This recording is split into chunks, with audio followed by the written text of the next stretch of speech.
Once again, welcome back to the Glorious Sister classes, and today in this video lecture we will discuss about real valued function and also discuss about the various types of real function.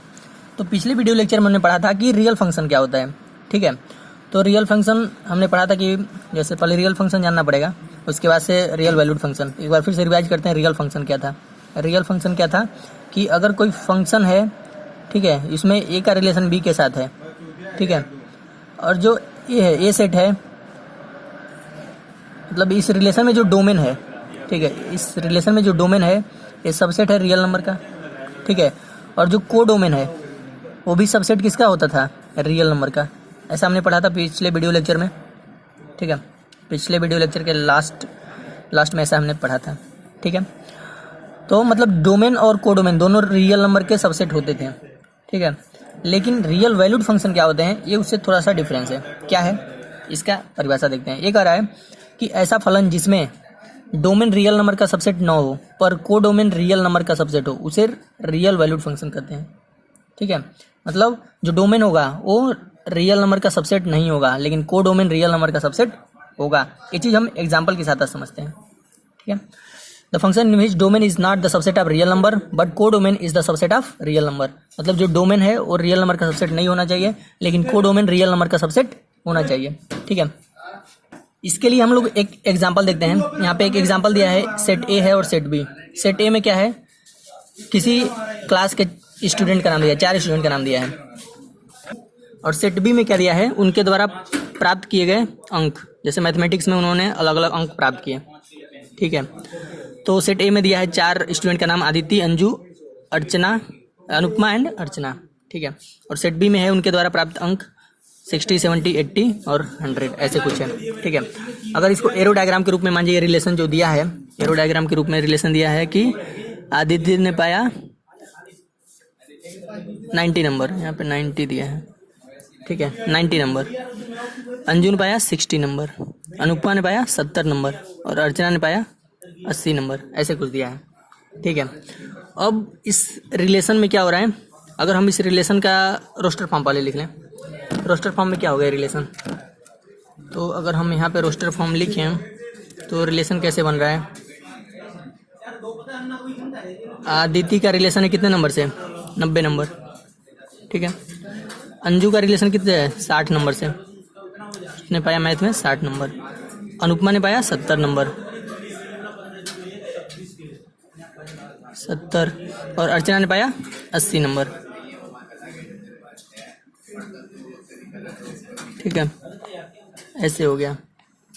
तो इस arrow diagram का ये बना roster form, ठीक है। तो इसमें अगर हम इस रोस्टर फॉर्म से देखें, अगर डोमेन और को डोमेन निकालने की कोशिश करें, अगर हम डोमेन निकालें तो डोमेन क्या मिलेगा। डोमेन क्या होता है, जो पहले अवयव होते हैं वो डोमेन है। तो यहाँ पे क्या हो गया, इनका नेम आदित्य, अंजू, अनुपमा एंड अर्चना, ये हो गया आपका डोमेन। और को डोमेन क्या होगा, को डोमेन आपका हो गया 90, 60, 70। सेट बी जो होता है वो को डोमेन होता है। सेट बी में क्या है, 60, 70, 80, 90, ठीक है, 60, 70, 80 और 90। तो को डोमेन क्या है, को डोमेन संख्याओं का समुच्चय है। तो कोई भी संख्या रियल नंबर के अंतर्गत आती है तो हम कह सकते हैं कि को डोमेन क्या हो गया, को डोमेन आपका हो गया subset of real number, equal to नहीं है, सबसेट ऑफ रियल नंबर हो गया। लेकिन domain subset of real number नहीं है, क्योंकि ये तो कुछ स्टूडेंट का नाम है, ये तो कोई नंबर नहीं, कोई संख्या नहीं है। तो यहाँ पे जो डोमेन हो गया वो क्या हो गया, not subset of real number. तो कोई भी ऐसा फंक्शन जिसमें डोमेन रियल नंबर का सबसेट नहीं है लेकिन को डोमेन रियल नंबर का सबसेट है, ठीक है, तो ऐसे फंक्शन को हम लोग क्या कहेंगे, इसको बोलेंगे रियल वैल्यूड फंक्शन। मतलब रियल वैल्यूड फंक्शन क्यों बोला जा रहा है, क्योंकि उसका वैल्यू क्या आ रहा है, रियल नंबर आ रहा है, लेकिन उस जो एक्स का मान रख रहे हैं वो रियल नंबर नहीं है। एक्स का मान हमने आदित्य रखा तो क्या मिला, 90 मिला। अंजू रखा एक्स का मान, ठीक है, तो क्या मिला, रियल वैल्यू मिल रहा है, यानी कोई संख्या मिल रहा है, 60 मिला। फिर से अनुपमा रखा फंक्शन में तो क्या मिला, 70। अर्चना रखा तो क्या मिला, 80। तो फंक्शन में हम क्या कर रहे हैं, कोई नाम रख रहे हैं जो कि रियल नंबर नहीं है, तो क्या मिल रहा है, हमें रियल नंबर मिल रहे हैं, ठीक है, कोई भी नंबर रियल नंबर के अंतर्गत आता है। तो ऐसे फंक्शन जिसका वैल्यू रियल नंबर मिले उसे बोलेंगे रियल वैल्यूड फंक्शन। या हमें भी कह सकते हैं कि जिसमें डोमेन क्या हो जाए, रियल नंबर का सबसेट ना हो लेकिन कोडोमेन रियल नंबर का सबसेट हो। ठीक है, यह जो फंक्शन का मान मिलता है इसे कहते हैं वैल्यू। ठीक है, और जो ये वैल्यू ये रखते हैं, एक्स का जो मान रखते हैं वो आपका डोमेन है। तो डोमेन जो रखे हैं हमने वो क्या है, वो है रियल नंबर नहीं है, रियल नंबर के सबसेट नहीं है, लेकिन ये जो हैं ये रियल नंबर के सबसेट हैं। तो इस एग्जांपल के द्वारा हमें रियल वैल्यूड फंक्शन हमें समझ में आ जाता है। इस प्रकार का अगर कोई भी एग्जांपल हो, अगर एग्जांपल है और रिलेशन है और रिलेशन फंक्शन भी है, अगर यह रिलेशन फंक्शन भी है, फंक्शन कब होता है जब एक का इमेज एक ही बने, आदित्य का इमेज एक ही बन रहा है 90 नंबर से। ठीक है, तो अगर वो फंक्शन भी हो जाए तो क्या हो जाएगा, ऐसे फंक्शन को क्या बोलेंगे हम लोग, रियल वैल्यूड फंक्शन बोलेंगे। तो इस प्रकार से ये चीज़ हमें क्या हुआ, समझ में आया। अब अगला जो चीज़ पढ़ेंगे वो पढ़ेंगे जो हमने रियल फंक्शन पढ़ा था पिछले वीडियो लेक्चर में, रियल फंक्शंस। तो रियल फंक्शन कई प्रकार के होते हैं, तो उसके सारे टाइप्स देखेंगे। ठीक है, तो अब देखते हैं उसके नेक्स्ट रियल फंक्शन के प्रकार। तो यहाँ पे देखेंगे कुछ रियल फंक्शन। ठीक है, तो पहला जो फंक्शन है रियल फंक्शन में वो क्या है कि आइडेंटिटी फंक्शन। तो आइडेंटिटी फंक्शन क्या होता है, ऐसा फंक्शन जिसमें एक्स का जितना मान रखेंगे उतना ही मिल जाए। जैसे हमने क्या रखा, हमने रख दिया, अगर 1 रखा तो 1 मिल गया, 2 रखा तो 2 मिल गया। जो भी एक्स का मान रखेंगे वही हमें क्या मिल जाए, मतलब डोमेन जो रख रहे हैं वही हमें कोडोमेन मिलता चला जा रहा है, या रेंज मिलता चला जा रहा है। ठीक है, यहाँ पर रेंज मिलेगा। ठीक है, क्योंकि वहाँ पे रिलेशन अलग अलग है। तो अगर कोई फंक्शन है रिलेशन रियल नंबर के साथ, अगर ऐसे आइडेंटिटी फंक्शन कौन होते हैं, अगर F x equal to X है तो ये आइडेंटिटी फंक्शन है, क्योंकि एक्स का मान जो रखेंगे वही एफ एक्स का मान मिल जाएगा। ठीक है, अगर हम रियल नंबर रखते चले आएँ या कोई भी सीरियल नंबर अगर हम रख दें, यहाँ पे 1 रखा, अगर हमने एफ एक्स इक्वल टू क्या रखा, F x equal to X एक फंक्शन है। ठीक है, इस फंक्शन में एक्स का मान 1 रखा, एक्स इक्वल टू 1 रखने पर क्या मिला 1, एक्स इक्वल टू 2 रखने पर क्या मिलेगा 2 रखेंगे तो एक्स का मान 2 मिलेगा, एफ एक्स का मान 3 रखेंगे तो क्या मिलेगा 3 मिलेगा। अगर हम माइनस में चले आए, एक्स का मान हमने रख दिया -1 तो f-1 जो भी रख रहे हैं वही मिल जा रहा है। -2 रखा तो क्या मिला -2 मिला, -3 रखा तो क्या मिला, हमें मिला -3। ठीक है, तो इसमें क्या होगा, ये जो वैल्यू हम रख रहे हैं ये होता है डोमेन, और जो एफ एक्स का जो मान मिल रहा है वैल्यू रखने के बाद ये होता है रेंज। ठीक है, तो अगर हम इसका रोस्टर फॉर्म लिखने की कोशिश करें, रोस्टर फॉर्म, तो क्या होगा, हमने क्या रखा, रियल नंबर में रखा, 1 रखा तो 1 मिला, 2 रखा तो 2 मिला, 3 रखा तो 3 मिला। अभी हमने माइनस में रखा था, -1 रखा तो -1 मिला, -2 रखा तो -2 मिला। ठीक है, -3 रखा तो -3 मिला। इस तरह रियल नंबर हम कुछ भी रख सकते हैं, भिन्न में भी रख सकते हैं, दशमलव में भी रख सकते हैं, तो अनंत तक मिल सकता है, मिलता ही चला जाएगा। ठीक है, तो क्या हो रहा है यहाँ पे, जो डोमेन है वही रेंज है, डोमेन 1 2 3 4 इस तरह रेंज भी उसी के बराबर है। तो ऐसे कंडीशन में आइडेंटिटी फंक्शन में डोमेन और रेंज बराबर होते हैं, और किसके बराबर होते हैं, रियल नंबर के बराबर होते हैं। ठीक है, अगर हम रियल नंबर रखते जाएंगे, सेम प्रकार के रियल नंबर रखने से सेम प्रकार के रियल नंबर हमको रेंज में मिलते चले जाएंगे। ठीक है, जो एफ एक्स का मान आएगा रखने के बाद वो होता है रेंज, और जो एक्स का मान रखते हैं वो होता है डोमेन। तो यहाँ पे डोमेन और रेंज दोनों बराबर होते हैं आइडेंटिटी फंक्शन में। आइडेंटिटी फंक्शन क्या है, अगर F x equal to X है तो यहाँ पे क्या होगा, इन दोनों का वैल्यू बराबर होगा किसके, रियल नंबर के सेट के बराबर। ठीक है, इसका हम ग्राफ बनाते हैं। तो ग्राफ में हम लोग यहाँ पे पॉइंट ले लेते हैं, इधर पॉजिटिव डायरेक्शन में 1 2 3 4 इस तरह, और इधर माइनस में क्योंकि ये नेगेटिव डायरेक्शन है। ठीक है, ऊपर जाएंगे तो क्या मिलेगा, हमें पॉजिटिव मिलेंगे, और नीचे आएंगे तो क्या मिलेगा, वाई एक्सिस पे ये मूल बिंदु है, -1 -2 -3 -4 ऐसे मिल रहा है हमें। तो अगर हम वैल्यू रख रहे हैं, एक्स का मान क्या रखा है, एक्स एक्सिस पे है, एक्स का मान हम रखते आएंगे तो इधर ये जो होता है ये होता है एफ एक्स, इस पे हम लोग क्या मिलेगा, एफ एक्स मिलेगा। यहाँ पे एक्स का मान रखेंगे तो इस वाले एक्सिस पे एफ एक्स मिलेगा, या इधर हम एक्स का मान रखेंगे निगेटिव में रखेंगे तो इधर निगेटिव डायरेक्शन में एफ एक्स का मान मिल रहा है। ठीक है, तो ये वाला जो होता है एक्स होता है, और ये वाला जो होता है वो क्या होता है, एफ एक्स होता है। वाई एक्सिस को हमने क्या ले लिया, एफ एक्स ले लिया, और एक्स एक्सिस को एक्स का वैल्यू ले लिया। तो एक्स का मान हमने 1 रखा तो हमें क्या मिला, एफ एक्स का मान क्या मिला, 1 मिला। तो इसको इधर बढ़ा दें, इसको इधर बढ़ा दें, ये दोनों यहाँ मिले। ठीक है, अब हमने एक्स का मान 2 रखा तो वाई का मान भी कितना मिला, एफ एक्स का भी मान 2 मिला। तो यानी हमने यहाँ जाए, यहाँ पे दोनों इंटरसेक्ट कर रहे हैं। इसी प्रकार से 3 रखा तो 3 मिला, ठीक है। 4 रखा तो क्या मिला, 4 मिला। यहाँ पे दोनों काट रहे हैं एक दूसरे को, ऐसा कुछ हम डॉटेड लाइन से दिखाएंगे, ठीक है।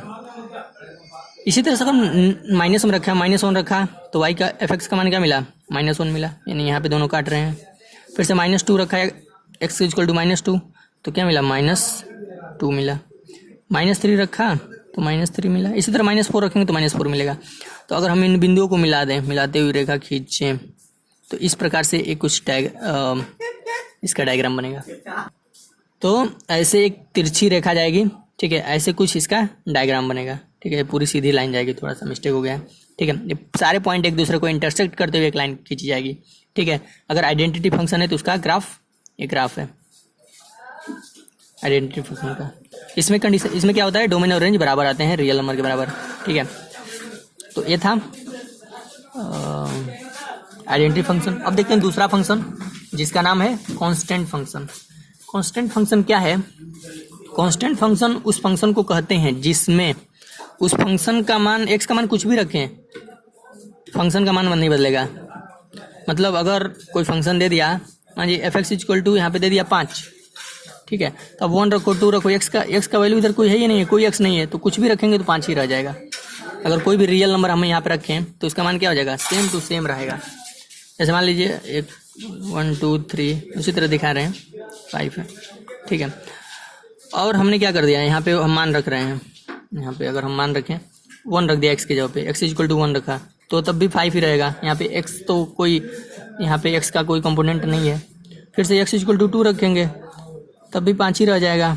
x = 3 रख दें, ठीक है, तब भी क्या रहेगा, इसका मान 5 ही रहेगा। माइनस में रखो, प्लस में रखो, भिन्न में रखो, दशमलव में रखो, कोई भी संख्या रखो, सेम टू सेम रह जाएगा। अगर x = 3.5 रखें, ठीक है, तब भी कोई चेंज होने वाला नहीं है, ठीक है। तो वही चीज़ रह जाएगा। मतलब किसी भी मान, x के किसी भी मान के लिए इस तरह हम रखते जाएंगे, बहुत सारी चीज़ें आती रहेंगी। तो रियल नंबर कुछ भी रखें, उसका मान कांस्टेंट है, वही बदल नहीं रहा है। हमने 1 रखा तभी भी इसका मान c है। मान लीजिए 5 था, यहाँ तक 5 है, हमने f(x) = 5 को उधर लिया ना, तो 1 2 3 4 ऐसे हमने छोटा छोटा दर्शा दिया, 5 है। x का मान 1 रखा तब भी 5 मिला, x का मान 2 रखा तब भी 5 मिला, x का मान 3 रखा तब भी 5 मिला, 4 रखा तब भी 5 मिला। मतलब ये दोनों इसी बिंदु पे इंटरसेक्ट करते हुए चले जाएंगे। तो इसका कुछ ग्राफ ऐसे बनेगा, एकदम पैरेलल लाइन, x अक्ष के पैरेलल लाइन, x अक्ष के समानांतर रेखा मिलेगी। उसको दर्शाते हैं f(x) और y एक्सिस, x के विभिन्न मान दर्शाते हैं। तो कांस्टेंट फंक्शन में क्या होगा, हमें एक पैरेलल लाइन मिलेगी जो x अक्ष के समानांतर होगी, ठीक है। तो ये था ग्राफ कांस्टेंट फंक्शन का। इसमें डोमेन और रेंज क्या होता है, इसमें डोमेन होता है और रियल नंबर होता है, ठीक है। कोई भी नंबर रख सकते हैं डोमेन में, x का मान कुछ भी रख सकते हैं, वही डोमेन होता है। तो जो डोमेन होगा कोई भी रियल नंबर का सेट होगा, डोमेन जो है वो रियल नंबर का सेट होगा। और जो रेंज होगा, रेंज क्या मिल रहा है हमें, केवल 5 5 5 मिलता चला जा रहा है। इसका रिलेशन कैसे बन रहा है, रिलेशन देखें तो 1 पे भी 5 मिला, 2 पे भी 5 मिला, 3 पे भी 5 मिला, 3.5 पे भी 5 मिला। कुछ भी हम रियल नंबर रख रहे हैं, भिन्न में रखेंगे 1.2 तभी 5 मिलेगा, ठीक है। तो कुछ भी रख रहे हैं तो 5 मिला। तो रेंज क्या होगा, डोमेन क्या होगा, 1 2 3 4 सारे रियल नंबर मिल जाएंगे। और जो कोड में होगा केवल 5 5 मिलता जाएगा। तो एक बार उसको क्या कर सकते हैं, कोई कांस्टेंट मिल जाएगा। अगर वो 5 है तो 5 हो जाएगा, कांस्टेंट c है तो c हो जाएगा, -1 है तो -1 हो जाएगा। जो भी कांस्टेंट रहेगा वही उसका रेंज होगा, एक ही, ठीक है। तो ये था कांस्टेंट फंक्शन का एक ग्राफ है, ठीक है। ये डोमेन रेंज क्या होते हैं, उसमें रिलेशन कैसे बनता है, ठीक है। तो ये हमें समझ में आया। अब देखते हैं अगला फंक्शन। अगला फंक्शन क्या है, अगला फंक्शन है पॉलिनोमियल फंक्शन, यानी कि बहुपदीय फलन। तो बहुपद क्या होता है, सबसे पहले जानना होगा। बहुपद क्या होता है, अगर x का मान भिन्न से स्वतंत्र है, x के ऊपर जो पावर है तो बहुपद होगा, ठीक है। जैसे x + 5 है तो बहुपद है। लेकिन अगर x पावर 1/2 है, x पावर 3/2 है, या x रूट में है या क्यूब रूट में है तो ये बहुपद नहीं होगा, ठीक है। इसके अलावा अगर डिवाइड है, x/x का घात नीचे है डिनोमिनेटर में, तो भी बहुपद नहीं होगा। x का मान क्या होना चाहिए, हमेशा पॉजिटिव होना चाहिए, किसी इंटीजर नंबर होना चाहिए।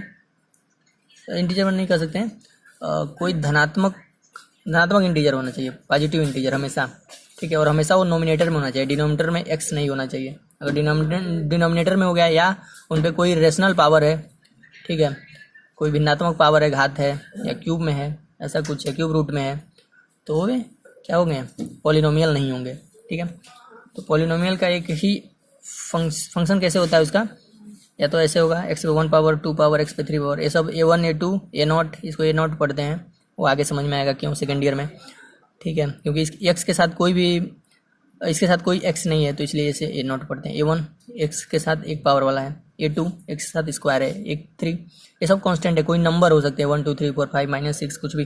ठीक है, एन डैश x से पावर n तक हो सकते हैं, सब पे पॉजिटिव पावर है। ठीक है, कोई रेशनल में नहीं है, तो इसलिए ये फंक्शन जो है क्या है, पॉलिनोमियल फंक्शन है, यानी कि बहुपदी फलन। अब इसका देखते हैं रिलेशन। रिलेशन क्या होता है, अगर फंक्शन रिलेशन, इस फंक्शन का रियल नंबर के साथ रिलेशन है, ठीक है, इस फंक्शन में, तो मान लीजिए अगर f(x) = x² है तो यह एक बहुपद है। ठीक है, तो इस बहुपद में अगर हम कुछ भी रखते चले जाएं, जैसे मान लीजिए हमने 1 रख दिया तो 1 का स्क्वायर 1 हो जाएगा, 1 का स्क्वायर 1, 2 रख दिया, x = 1 रखा, x = 2 रखा, 2 का स्क्वायर क्या होगा 4, 3 रखेंगे तो 3 का स्क्वायर 9, इस तरह होता चला जाएगा। हमने 1 रखा, इस एक्सिस पे x का मान रखते हैं, इस एक्सिस पे हमें fx मिलता है, fx के विभिन्न मान मिलेंगे। 1 रखा तो 1 मिला, 1 का स्क्वायर, 2 रखा तो 4 मिला। ठीक है, इसी तरह से 3 रखेंगे तो क्या मिलेगा 9 मिलेगा। अगर हम -1 रखें तो क्या मिलेगा, अगर हमने रखा x = -1 तो fx का यहाँ पे जगह नहीं बच रहा है, कहाँ लिखें इसको, हाँ यहाँ लिख देते। अगर हमने यहाँ के बाद यहाँ ये चीज़ लिखना है, अगर हमने f-1 रखा, x = -1, तो यहाँ पे तो -1 का स्क्वायर तो हो जाएगा 1, x = -2 रखा तो f-2 का मान क्या हो जाएगा, -2 का स्क्वायर तब भी क्या हो जाएगा 4। ठीक है, अगर हमने 1 रखा तब भी 1 आया, -1 रखा तब भी 1 आया, -2 रखा तो भी 4 आया। ठीक है, ये चीज़ हमें समझ में आ रहा है। तो इसका ग्राफ कैसे बन रहा है, इन बिंदुओं को छूती हुई एक रेखा जाएगी, इस बिंदु से इस बिंदु पे आएगी, एक कुछ वक्राकार रेखा जाएगी, फिर से यहाँ से इस पॉइंट को टच करते हुए जाएगी, ये कुछ ऐसा बनेगा, यू के आकार का कुछ ऐसा बनेगा, यू के आकार का बनेगा। ठीक है, ये लगभग यू के आकार का बनेगा और इसे हम लोग बोलते हैं पैराबोला। पैराबोला, ऐसे आकृति को बोलते हैं पैराबोला। ठीक है, तो ये चीज़ हम लोग क्लास 12 में पढ़ेंगे पैराबोला होता क्या है, लेकिन ये पॉलिनोमियल फंक्शन अगर x² कुछ ऐसा है, x² करके है, तो पैराबोला का समीकरण है। ठीक है, जिसे बोलते हैं परवलय। ये चीज़ हम लोग क्लास 12 में पढ़ेंगे और बीएससी में भी इसके बारे में गहन अध्ययन है। अब इस चीज़ में डोमेन और रेंज क्या होगा, तो डोमेन हम कुछ भी रख सकते हैं, कोई भी रियल नंबर रख सकते हैं, डोमेन हो गया रियल नंबर का सेट, डोमेन हो जाएगा। रेंज क्या होगा, रेंज हमें जो भी चीज़ मिलेगा वो क्या मिल रहा है, रियल नंबर मिल रहे हैं, 1 मिल रहा है, 4 मिल रहा है, इधर 1 भी 4 भी 9 भी फिर से मिलेगा अगर हम f-3 रख दें तो। ठीक है, तो जो भी रेंज मिलेगा वो भी रियल नंबर का सेट होगा। ठीक है, ये दोनों चीज़ हमें समझ में आ गया, ग्राफ भी समझ में आ गया। अब देखते हैं अगला एक और एग्जांपल, f(x) = x⁻³ अगर f(x) = x⁻³ ले लिया, क्यूब ले लिया x का, और रियल नंबर के साथ यहाँ पे फंक्शन का रिलेशन है। ठीक है, डोमेन क्या होंगे, रेंज क्या होंगे, सबसे पहले इसके विभिन्न मान रख के देखेंगे। अगर हमने f1 रखा, x = 1 रखा तो f1 क्या मिलेगा, 1 का क्यूब 1, x2 रखा तो 2 रखेंगे तो 2 का क्यूब क्या होगा 8, x3 रखा, मान जाओ x3 नहीं रख रहे हैं, -1 रख रहे हैं, बहुत बड़ा हो जाएगा, -1 रखेंगे तो क्या होगा, -1 का क्यूब तो -1 होगा, और x का मान -2 रखा तो f-2 क्या मिलेगा, -2 पे पावर 3 यानी -8। अब इसका ग्राफ देखते हैं, ग्राफ कैसे खींचेंगे। हमने x का मान 1 रखा तो इस एक्सिस पे क्या दिखाते हैं, इस एक्सिस पे दिखाते हैं fx। ठीक है, और ये नेगेटिव एक्सिस है, यहाँ भी fx दिखाते हैं, y डैश है fx। ठीक है, हमने 1 रखा तो क्या मिला 8 मिला, और फिर से अगर हमने -1 सॉरी नहीं 1 रखा तो 1 ही मिला, 1 का क्यूब 1, ये गलत हो गया थोड़ा सा। ठीक है, ये चीज़ नहीं रहेगा, 1 रखा तो 1 मिला, 2 रखा तो 8 मिला, और 8 मिलेगा। ठीक है, और इधर -1 रखा, x का मान -1 तो -1 मिला, -1 रखा तो -1 मिला, -2 रखा तो -8 मिला, क्या मिलेगा यहाँ पे कहीं, नहीं हाँ -2 यहाँ पे y पे रखेंगे ना, x पे रखेंगे तो हमें मिलेगा -8।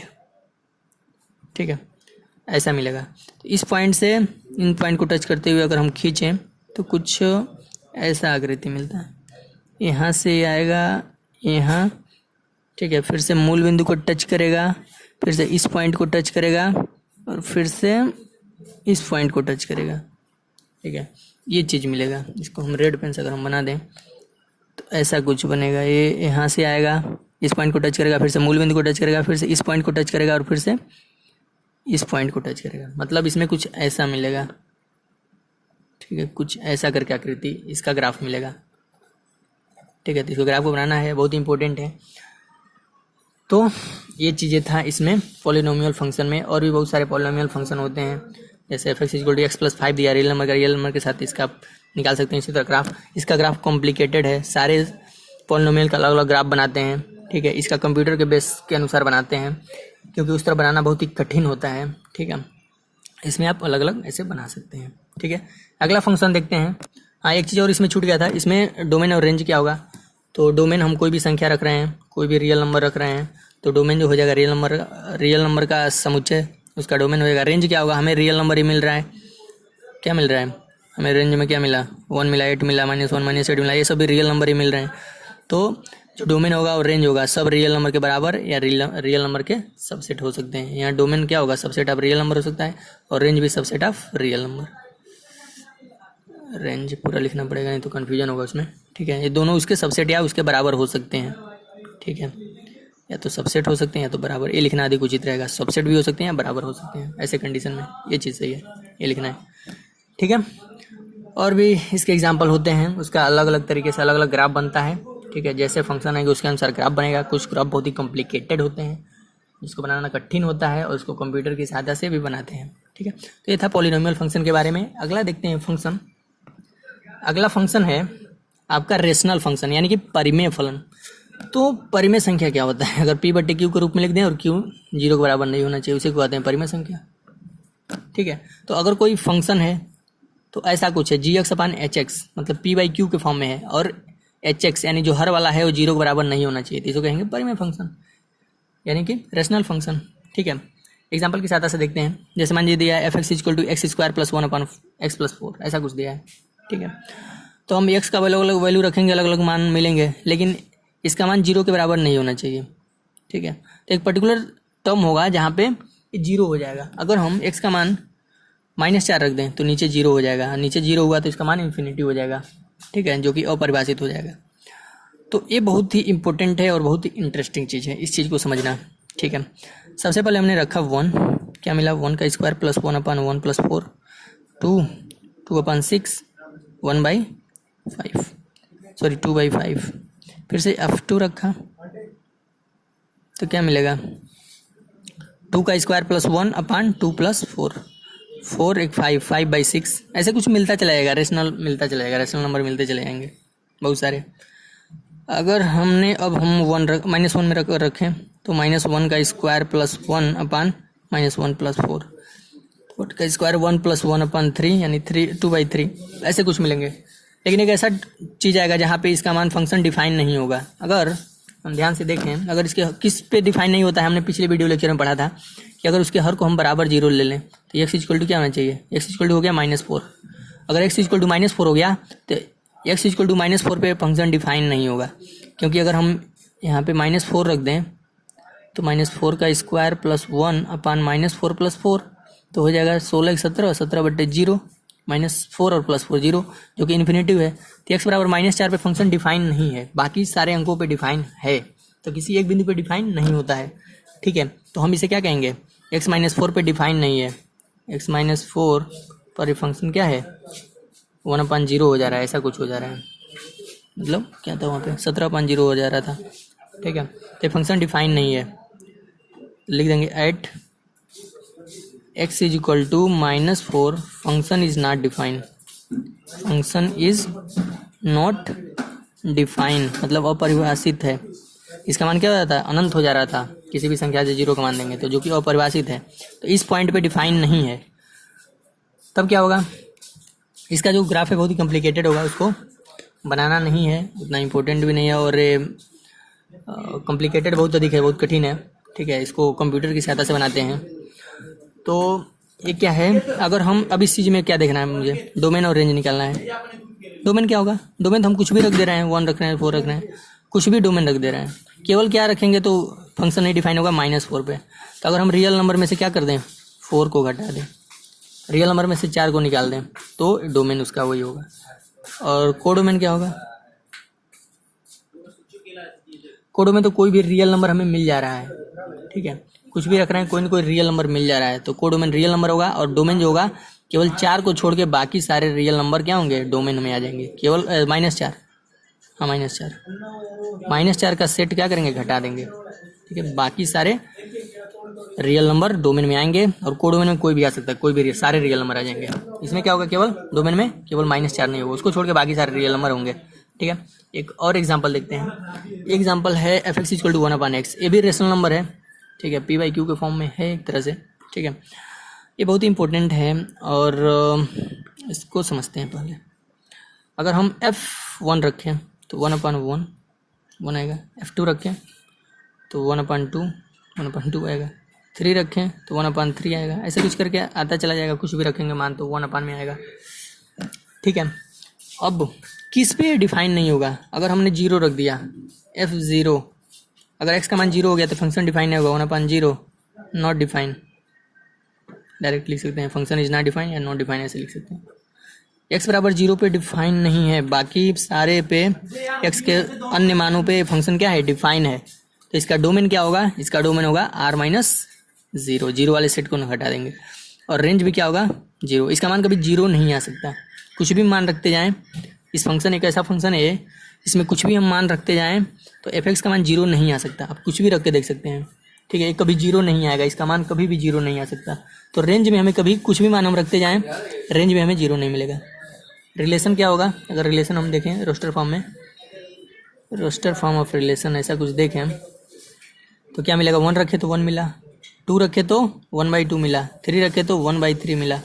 लेकिन कभी भी 0 रखने पे डिफाइन नहीं होगा, तो 0 रखेंगे ही नहीं। बाकी कोई भी रेशनल नंबर हम लोग रख सकते, कोई भी रियल नंबर रख सकते हैं और इसका मान कभी भी 0 नहीं आएगा। तो 0 नहीं आएगा तो यानी रेंज में कभी 0 नहीं होगा, ठीक है। और डोमेन में 0 रखना नहीं है, ठीक है। इसका डोमेन क्या होगा, ऐसा होगा। और इसका ग्राफ कैसे बनता है, ग्राफ को देखते हैं। ग्राफ में अगर मान लीजिए वहाँ पे 1 है, 2 है, 3 है, 4 है, 5 है, ये मूल बिंदु है 0, 0 मूल बिंदु होता है, ये -1 -2 -3 इस तरह कुछ करके होता है, 1 2 3 4, इधर -1 -2 -3 -4, ठीक है, इधर हमने लिख लिया। इस एक्सिस पे f(x) होता है, इस एक्सिस पे x का विभिन्न वैल्यूज होते हैं, ठीक है। अब क्या होता है, अगर हमने रियल नंबर रखते गए तो हमें कोई ना कोई मिलेगा, सेट मिलता चला जाएगा, कोई ना कोई, जैसे 1 रखा तो 1 मिल गया, ठीक है। इसको थोड़ा बढ़ा के लिखना चाहिए था। 2 रखा तो 1/2 मिला, यानी इससे छोटा है, 1/2 यहाँ कहीं होगा बीच में, ये मिला, ठीक है। 3 रखा तो 1/3 मिला, तो 1/3 इससे भी छोटा होगा, यहाँ कहीं मिला। 4 रखा तो 1/4, इससे भी छोटा, यहाँ कहीं मिला। तो इनको टच करते हुए कोई लाइन जाएगी, तो हमने पहले ही बना दिया है, इसको बाद में बनाना चाह रहा था, ठीक है। तो ऐसी कुछ ये लाइन मिलती चली जाएगी, इन सब को टच करते हुए ऐसे, ठीक है। पहले वाले को हम हटा देते हैं, इनको टच करते हुए कुछ ऐसी लाइन मिलती हुई चली जाएगी, ठीक है। इसी प्रकार से -1 रखा, अगर हमने यहाँ पे x = क्या रख दिया, -1, तो f-1 क्या मिलेगा, 1/-1 यानी -1। f-2 रख दिया, 1/-2 मिलेगा। f-3 रखा तो क्या मिलेगा, -1/3, ठीक है। तो 1 रखा तो क्या मिला हमें, 1 रखा तो -1 मिला, यानी ये दोनों टच कर रहे हैं। 2 रखा, सॉरी यहाँ पर रखेंगे, 2 रखा तो -1/2 मिला, यहाँ ये मिला। 3 रखा तो -1/3 यहाँ कहीं मिला, ठीक है। तो इनको टच करती हुई एक लाइन जाएगी, ये जाएगी ऐसा कुछ। इस ग्राफ को यहाँ सटा था, हमने पहले ही बना दिया था। तो इनको टच करते हुए ऐसे कुछ जाएगी। तो ये जो होता है ना, हाइपरबोला का होता है, इसे बोलते हैं हाइपरबोला। अगर ऐसा कुछ मिल रहा है तो क्या है, हाइपरबोला। हाइपरबोला का मतलब होता है अति परवलय। यहाँ पे बहुत अधिक कटपीट हो गया, ठीक है, लेकिन समझ जाना है, इसको ध्यान से देखें, हम समझ सकते हैं। हाइपरबोला का ये समीकरण, हाइपरबोला का ये ग्राफ हो गया, ठीक है। और इस समीकरण को कहते हैं हाइपरबोला का समीकरण, ठीक है, ठीक है, अति परवलय। तो ये चीज़ हम लोग सेकेंड ईयर में पढ़ेंगे इसके बारे में, इस फंक्शन इस चीज़ के बारे में। इसका डोमेन और रेंज क्या होगा, किस पे परिभाषित नहीं है, जीरो परिभाषित नहीं है, तो डोमेन में से जीरो हटा देंगे। और रेंज में कभी भी जीरो आएगा नहीं, कुछ भी वैल्यू रख दें यहाँ पे एक्स का तो जीरो नहीं आ सकता है। तो रेंज क्या होगा, रियल नंबर माइनस जीरो का सेट। तो इस प्रकार से हमें समझ में आया रेशनल फंक्शन। अगला फंक्शन देखते हैं। अगला जो फंक्शन है वो है मॉडुलस फंक्शन, यानी कि मापांक फलन। ये बहुत इंपॉर्टेंट है और बहुत सारे यूज इसके आगे हैं, ठीक है। इसमें क्या होता है, अगर F x is equal to क्या है, मॉड एक्स, इसको बोलते हैं मॉड, इसको मॉड पढ़ते हैं। और इसके अंदर कोई भी संख्या जाता है तो पॉजिटिव हो जाता है। जैसे इसके अंदर हमने -5 रखा तो पॉजिटिव हो गया, +5 हो जाएगा। अगर +5 है तब भी वो +5 ही रहेगा, ठीक है। कोई भी संख्या इसके अंतर्गत जाएगा, कोई भी नेगेटिव नंबर तो पॉजिटिव नंबर बन जाएगा, ठीक है। तो इसको क्या करते हैं, सबसे पहले ब्रेक करते हैं, ब्रेक द मॉडुलस फंक्शन। इसको ब्रेक कैसे करते हैं, इसको ब्रेक करते हैं x और -x में, ठीक है। x कब होगा ये, जब इसका मान ग्रेटर देन इक्वल टू 0 होगा। अगर x का मान या तो 0 हो या 0 से बड़ी कोई संख्या हो, ठीक है, या तो 0 हो या तो 0 से बड़ी संख्याएं हो, तो f(x) का मान x हो जाएगा। अगर इसका मान 0 से छोटा है, अगर x का मान क्या हो जाएगा, माइनस में है, -1 -2 -1/5 कुछ भी हो जाए, कोई भी रियल नंबर, ठीक है। तो उस समय इस फंक्शन को क्या करते हैं, माइनस में लिखते हैं, -x लिखते हैं। क्यों, क्योंकि तभी प्लस आएगा। अगर -x से रहेगा और x का मान हम -1 रख दें तभी ना माइनस माइनस मिलकर प्लस होगा, ठीक है। तो अगर x का मान 0 से छोटा है यानी माइनस में कोई संख्या है तो क्या करेंगे, उसके लिए फंक्शन को निगेटिव लेंगे। और अगर x के बड़ा है या x के बराबर है तो क्या होगा, फंक्शन का मान पॉजिटिव में लेंगे। यहाँ पॉजिटिव में लिया है, नेगेटिव में। नेगेटिव में कब लगेंगे, जब x का मान 0 से छोटा हो यानी नेगेटिव में हो, ऐसे। और मॉडुलस का एक चीज़ और इम्पोर्टेंट है कि मॉडुलस में अगर कोई फंक्शन मॉड में है तो उसका मान या तो प्लस में होगा या तो 0 होगा। 0 से छोटा नहीं हो सकता, कोई भी नेगेटिव नंबर इसके बाहर नहीं आ सकता, ठीक है। और चीज़ें इसमें, इसका डोमेन क्या होगा, रेंज क्या होगा। तो अगर हम पॉजिटिव नंबर इसमें रखते जाएँ, जैसे हमने क्या रख दिया, पॉजिटिव नंबर हमने रख दिया f1 रख दिया, ठीक है, तो मॉड ऑफ 1 आएगा। f2 रखा तो मॉड ऑफ 2 आएगा। f3 रखा तो मॉड ऑफ 3 क्या जगह 3। इसी प्रकार से नेगेटिव में रखा, -1 रखा तब भी इसका मान +1 आएगा, हमें पता है। -2 रखा तो इसका मान क्या होगा, माइनस में तो प्लस हो जाएगा। फिर से मॉड में रखेंगे तो ये भी +3 हो जाएगा। ऐसा कुछ हो रहा है। तो हम क्या कर रहे हैं, कोई भी रियल नंबर रख रहे हैं, कोई भी डोमेन रख रहे हैं, कोई भी रियल नंबर रख रहे हैं तो उसका मान पॉजिटिव आ रहा है। यानी अगर हमने यहाँ पे रख दिया -1/2 तो मॉड में जब इसका लेंगे तो क्या जाएगा, +1/2 हो जाएगा। मतलब कोई भी निगेटिव नंबर रखें या पॉजिटिव नंबर रखें, मतलब कोई भी रियल नंबर रखें तो रेंज क्या मिल रहा है, हमेशा पॉजिटिव रियल नंबर मिल रहा है। पॉजिटिव मतलब धनात्मक, क्या हुआ, ठीक है। तो हमें यहाँ पे क्या मिल रहा है, कोई भी पॉजिटिव सारी चीज़ें मिल रही हैं, ठीक है। तो अगर हम इसका रिलेशन लिखें तो क्या आ रहा था, हमारा रिलेशन आ रहा है 1 रखने पर 1, 2 रखने पे 2, 3 रखने पे 3, या माइनस में रख रहे हैं, -1 रख रहे हैं तब भी प्लस मिल रहा है, -2 रख रहे हैं तभी +2 मिल रहा है। हमने एक चीज़ और रखा था, -2 1/2 रखा था, +1/2 में रखा, नहीं कोई भी इस तरह बहुत सारी चीज़ें मिलती चली जाएंगी। तो हमें रेंज हमेशा क्या मिल रहा है, डोमेन क्या मिल रहा है, डोमेन हम कोई भी रियल नंबर रख सकते हैं, रेंज हमेशा क्या मिलेगा, पॉजिटिव रियल नंबर मिलेगा जो धनात्मक है उनमें से, ठीक है। तो डोमेन हो जाएगा रियल नंबर, रेंज हो जाएगा पॉजिटिव रियल नंबर, ठीक है। अब देखते हैं अगला, एक चीज़ और देख लेते हैं। वीडियो बहुत ही बड़ा हो जा रहा है लेकिन समझना बहुत ज़रूरी है। यहाँ पे f(x) = है मॉड x+4। इसको कैसे ब्रेक करते हैं, यहाँ पे जैसे हमने ब्रेक किया था इस फंक्शन को 2 भागों में, तो कैसे ब्रेक यहाँ पे करेंगे। इसको ब्रेक करने के लिए क्या करेंगे, यहाँ पे f(x) = लिख सकते हैं x+4 और एक जगह लिखेंगे x+4, ऐसा कुछ ये माइनस साइन के साथ। अब इसका मान क्या करेंगे, 0 के बराबर दिखाएंगे। अगर x+4 = 0 यानी x = -4 पे क्या हो रहा है, ये फंक्शन को 0 हो जा रहा है, ठीक है। तो x का मान कितना होना चाहिए, तो यहाँ पे क्या होगा, x का मान अगर हम 1 रखें, ठीक है, यहाँ पे हम रख के देख लेते हैं। f1 रखा तो 1 + 4 यानी 5, मॉड में है तो 5। f2 रखा 1 + 4 2 + 4 यानी 6, निगेटिव में रखते हैं। -1 रखा तो क्या होगा, -1 + 4 यानी 3, ठीक है, ये घट जाएगा पहले, उसके बाद मॉड से बाहर आएगा। -2 रखा तो क्या होगा, -2 + 4 यानी 2 और 2 का मॉड 2। -3 रखा तो क्या होगा, -3 + 4 यानी कि 1 और 1 का मॉड 1। -4 रखा तो मॉड हो जाएगा मॉड ऑफ -4 +4 यानी 0, 0 का मॉड 0, फिर से -5 रखा तो क्या हो जाएगा -5 + 4 यानी -1, और -1 का क्या हो जाएगा +1, यानी x का मान क्या होना चाहिए 4 से हमेशा बड़ा होना चाहिए। अगर हमने 4 से छोटा रख दिया, ठीक है, 4 से छोटा रख दिया तो ए वाला लेंगे, ठीक है, 4 से छोटा रख दिया तो ए वाला लेंगे। बाकी अगर 4 या 4 के बराबर है, 4 से बड़ा या 4 के बराबर है, > 4, ठीक है, तो हाँ -4 से छोटा है, -4 से छोटा है तब क्या करेंगे -x + 4 वाला लेंगे, ठीक है। और अगर -4 से क्या है बड़ा है, -3 तक है, ठीक है, -3 तक, यहाँ पे बहुत x का मान > -3 तक है तब x + 4 लेंगे, और उससे -4 से छोटा है, ठीक है, यहाँ पे -4 होगा, और -4 से छोटा है, -4 नहीं -5, क्योंकि -5 पे इसका मान नेगेटिव आ रहा था तो फिर से पॉजिटिव बना। हाँ, -5 से अगर छोटा है तो ये वाला लेंगे, और अगर -4 के बराबर या -4 से बड़ा है, ठीक है, -4 से बड़ा क्या है -3 -2 -1 पॉजिटिव में जो भी, तो ये लेंगे। तो डोमेन इसका क्या हो जाएगा, डोमेन क्या होगा रियल नंबर, और रेंज क्या होगा पॉजिटिव रियल नंबर, कोई भी लेंगे तो पॉजिटिव आएगा मोड में, ठीक है।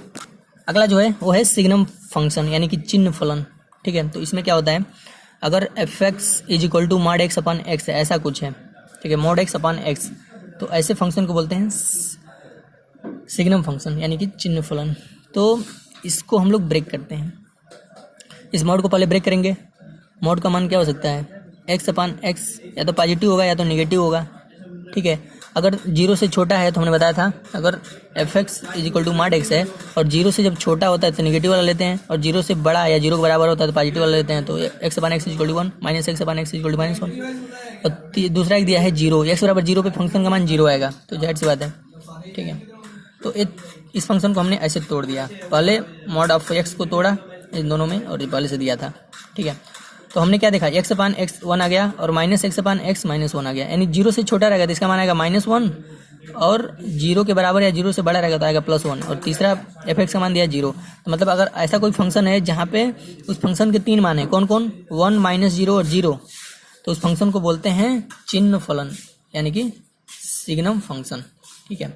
इसमें डोमेन और रेंज क्या होगा, डोमेन रियल नंबर होगा, कोई भी रियल नंबर हम रखते चले जाएंगे यहाँ पे, ठीक है, और रेंज हमें 3 ही चीज़ मिलेगा, मतलब कुछ भी हम रखें x का वैल्यू हमें क्या मिलेगा, या तो 1 या तो -1 या तो 0। क्यों, क्योंकि अगर x/x कोई है, कुछ भी रख दें, 5/5 रखें तो क्या मिलेगा 1, या x का मान क्या रख दें -1/2/1/2, ठीक है, अगर निगेटिव वाला ले रहे हैं तो, ठीक है, मान जाइए, तो इसका मान क्या होगा -1, या तो 0 आ सकता है x = 0 पे, अगर हम x = 0 रख दें तो 0/0 ये 0 हो जाएगा, ठीक है।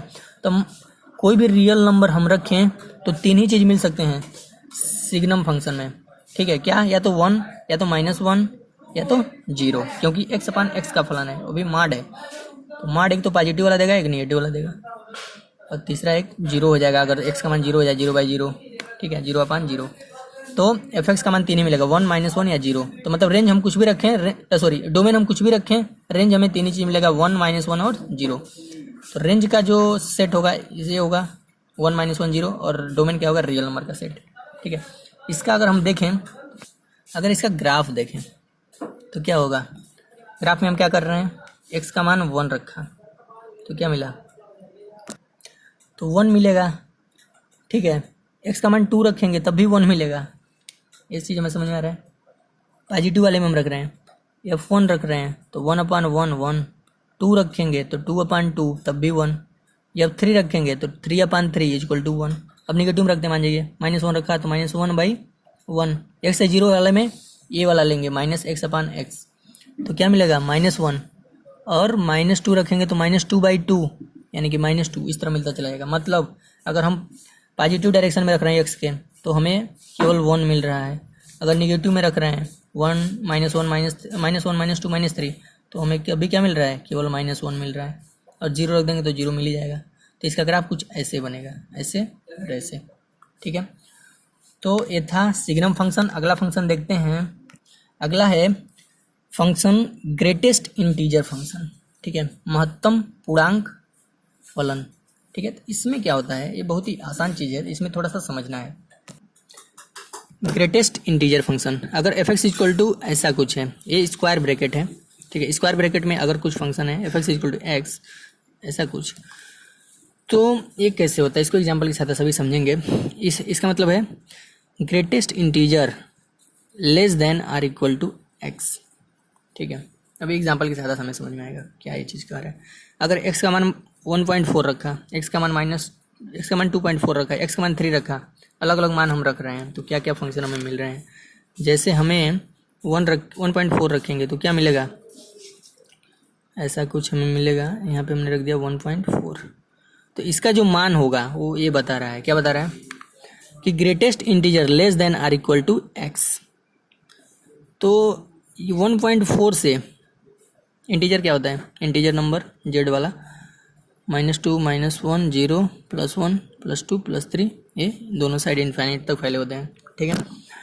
तो 1.4 के बराबर या उससे छोटा, ठीक है, 1.4 तो इंटीजर नंबर है नहीं, ये तो पॉइंट में है, तो इससे छोटा या इससे के बराबर, तो ये तो इंटीजर नंबर नहीं, इसके बराबर नहीं होगा, तो इससे छोटा ही, तो 1.4 से छोटा क्या है, इसका मान हो जाएगा 1। 1.4 से छोटा इंटीजर क्या है, 1 है। 1.4 कहीं यहाँ मिलेगा, ठीक है। लेकिन अगर ये इंटीजर नंबर होता तो ये खुद इसी के बराबर होता, मतलब जो इसका वैल्यू होगा या तो इंटीजर नंबर होगा x के मान के बराबर हो जाएगा, या अगर x इंटीजर नंबर नहीं है तो उससे छोटा एक इंटीजर नंबर उसके जस्ट पहले का ले लेंगे, ठीक है। जैसे यहाँ पे 1.4 है तो इसके जस्ट पहले का इंटीजर क्या हो जाएगा 1, तो 1 ले लिया। इसी तरह x का मान अगर 2 पॉइंट क्या है 5 है, तो f 2.5 इसका वैल्यू क्या हो जाएगा 2.5, तो 2.5 इंटीजर नहीं है तो इसके जस्ट पहले का ले लेंगे, तो 2.5 इन दोनों के बीच है तो 2 ले लेंगे, इसका मान 2 हो जाएगा। इसी तरह से x इक्वल टू 3 है, तो यहाँ पे तो हो जाएगा 3, तो ये तो 3 एक इंटीजर नंबर है, ठीक है, तो इसका मान तो 3 उसी तरह हो जाएगा, या तो इक्वल टू होना चाहिए, या तो इक्वल टू, या तो उससे छोटा। ग्रेटेस्ट मतलब 1.4 से पहले बहुत सारे इंटीजर नंबर है, लेकिन उनमें सबसे बड़ा कौन है, 1 है, ठीक है। तो ग्रेटेस्ट लेंगे, ठीक है, लेस देन लेंगे, उससे छोटा लेंगे, या उसके बराबर लेंगे। अगर खुद इंटीजर नंबर हो गया, जैसे यहाँ पे 3 इंटीजर नंबर था तो 3 को ही ले लिया, तो इसका मान 3 हो जाएगा। अगर 3.5 है, यहाँ पे 3.5 है, तो इसका मान क्या हो जाएगा, इसका मान हो जाएगा आपका 3.5 से छोटा क्या है 3 है। 3.5 से छोटा इंटीजर नंबर क्या है, बहुत सारे हैं, लेकिन उसमें सबसे बड़ा क्या है 3 है, ठीक है। इसी तरह से अगर 3.7 दिया है, हमने f 3.5 ले लिया, तो इसको लिखेंगे ऐसे स्क्वायर ब्रैकेट में ऐसा कुछ, और 3.7 कहाँ है ये देखते हैं। 3.7 हमें मिलेगा, ये -3 हो गया, 3.7 हमें इधर कहीं मिलेगा -4, और इनके बीच यहाँ पे कहीं मिलेगा 3.7, इंटीजर में नहीं है तो -3.7, तो इसके जस्ट पहले का ग्रेटेस्ट इंटीजर लेंगे, ठीक है। इसके जस्ट पहले में ग्रेटेस्ट इंटीजर कौन आ रहा है, वो है -4, और भी बहुत सारे हैं, -5 -6 हैं, तो ये हो रहा है -4, यानी 3.7 के लिए क्या लिखेंगे -4। ये अगर x इक्वल टू -5 है, f -5 निकालेंगे अगर, तो -5 क्या है, खुद इंटीजर नंबर है, तो इसी के बराबर ही ले लेंगे, ठीक है। तो ऐसे बनता है, ठीक है। इसका ग्राफ देखते हैं, ग्राफ क्या होगा। अगर हम कोई भी पॉइंट रखते हैं 0 और 1 के बीच, अगर हम देखें तो क्या क्या है, बहुत सारी पॉइंट आएंगे, जैसे 0.1 0.2 0.3, तो इन सब के लिए इंटीजर क्या हो जाएगा 0 हो जाएगा, इनसे छोटा, ठीक है। 0.9 तक, मतलब 0 से 0.9 तक के लिए इंटीजर नंबर क्या लिखेंगे, 0 से 0.9 के लिए लिखेंगे 0, ठीक है। और 1 से 1.9 के लिए क्या लिखेंगे 1। 1 से 1.9 के बीच अगर कोई संख्या है और उसका हम निकाल रहे हैं ग्रेटेस्ट इंटीजर फंक्शन, यानी स्क्वायर ब्रैकेट में दिया हुआ है, ठीक है, तो उसके लिए मान क्या लिखेंगे 1 लिखेंगे। अगर 2 है तो 2 के लिए तो 2 ही लिखेंगे, 1 के लिए तो 1 ही लिखेंगे, ठीक है, क्योंकि ये खुद इंटीजर है, ठीक है। अगर 2 और 2.9 के बीच है तो इसके लिए क्या लिखेंगे, इसके लिए भी 2 ही लिखेंगे। लेकिन अगर 3 हो गया तो इसके लिए 3 लिखेंगे, और 3 से 3.9 के बीच है तो इसके लिए भी क्या लिखेंगे 3 लिखेंगे, ठीक है। तो ये चीज़ हमें समझ में आ गया। इसका ग्राफ कैसे बनेगा, 0 से 1 के लिए क्या आ जाएगा ऐसे जाएगा ग्राफ। 1 से 2, तो 1 से 2 के लिए क्या होगा, ऐसा, और 2 से 3 के लिए ऐसा, 3 से 4 के लिए ऐसा। ये क्या दर्शा रहा है कि अगर 1 से 0 से और 1.9 तक है तो उसके लिए इंटीजर 0 होगा। अगर 1 से 2 तक के बीच में है, ठीक है, 2 मतलब 1.9 तक, ठीक है, 1.9 तक है तो इसके लिए इंटीजर 1 लिखेंगे। लेकिन अगर 2 है तो 2 के लिए इंटीजर 2 ही हो जाएगा। तो जहाँ पे एक काला बिंदु है वो क्या है, वहाँ पे पिन, वहाँ उस पॉइंट पे क्या है, इंटीजर लेंगे, यानी 0 इंटीजर ले सकते हैं, 1 ले सकते हैं, 2 ले सकते हैं, 3 ले सकते हैं। और 3 और 3.9 के बीच है तो उसके लिए 3 लेंगे। अगर 4 आ गया तो उसके लिए फिर से यहाँ पे 4 हो जाएगा, ठीक है, ऐसा कुछ। अगर माइनस में जाएंगे तो उसके लिए इधर इसी डायरेक्शन में इसी तरह बढ़ते चले जाएंगे। इसका ग्राफ कुछ ऐसे होता है, ऐसे ही ये ग्राफ बढ़ते हुए चले जाते हैं, ठीक है। तो ये थोड़ा कॉम्प्लिकेटेड है लेकिन बहुत ही आसान है। बस इस चीज़ को हमें ध्यान रखना होगा कि अगर कुछ ऐसा है स्क्वायर ब्रैकेट में है तो उसके लिए एफ का मान क्या होगा, ग्रेटेस्ट इंटीजर लेस देन, तो सबसे बड़ा इंटीजर, ठीक है, वह सबसे बड़ा इंटीजर लेंगे जो छोटा होगा किससे, यक्स के मान से, यक्स के मान से जो छोटा होगा या यक्स के मान के बराबर होगा। बराबर वाला कब लेंगे, जब वो यक्स खुद इंटीजर नंबर हो तो उसी के बराबर ले लेंगे। लेकिन अगर वह यक्स इंटीजर नंबर नहीं है तो उसके जस्ट पहले वाला इंटीजर नंबर लेंगे जो पीछे के सारे इंटीजर नंबर से बड़ा है, ठीक है। एग्जाम्पल की सहायता से फिर हमें 1-2 बार देख के समझ में आ जाता है। अगला देखते हैं, 2-3 और भी फंक्शन है जिसको यहाँ पे नहीं पढ़ना है, उसको हम लोग पढ़ेंगे क्लास 12 में, ठीक है। लेकिन थोड़ा थोड़ा उसके बारे में देख लेते हैं। इसमें एक्सपोनेंशियल फंक्शन, चर घातांकी फलन, ये हमको नहीं पढ़ना है। इसमें f(x = e⁻x) होता है, क्लास 12 में पढ़ना है। ट्रिगोनोमेट्रिकल फंक्शन है, त्रिकोणमितीय फलन, ये भी हमें आगे पढ़ना है, ठीक है। f(x = sin x), f(x = cos x), f(x = tan²x), और भी बहुत सारे फंक्शन होते हैं इसके अंतर्गत। और लॉगरिथम फंक्शन होता है कि लॉगरिथमिक फलन, जैसे f(x = log 10⁻x), log f(x = log 10⁻x), ऐसा कुछ, ठीक है। तो ये लॉगरिथम, ये सब हमें आगे पढ़ना है, ठीक है। अभी 7 नंबर तक जो पढ़े थे, ये 8, 9, 10, ये सब हमें आगे पढ़ना है, ठीक है। इसके पहले जो पढ़े थे वो इसी चैप्टर में है। तो इसको हम लोगों ने ऐसे समझा। इस वीडियो को कम से कम 1 से 2 बार देखने के बाद और हमें डीप में समझ में आता है, लेकिन बहुत ही आसान तरीके से समझाने का कोशिश किया गया है। इस चीज़ का, फंक्शन का कॉन्सेप्ट हमें क्लियर हो जाता है तो आगे की चीज़ें हमें बहुत ही जल्दी समझ में आती हैं। तो इसको अच्छे से समझने का प्रयास करना चाहिए और अच्छे से लिखना चाहिए। तो ये था पूरा ओवरऑल आपका रियल फंक्शन के टाइप्स, ठीक है। तो ये चीज़ हम लोगों ने इस वीडियो लेक्चर में पढ़ा। ओके, जय हिंद, ओवर एंड आउट।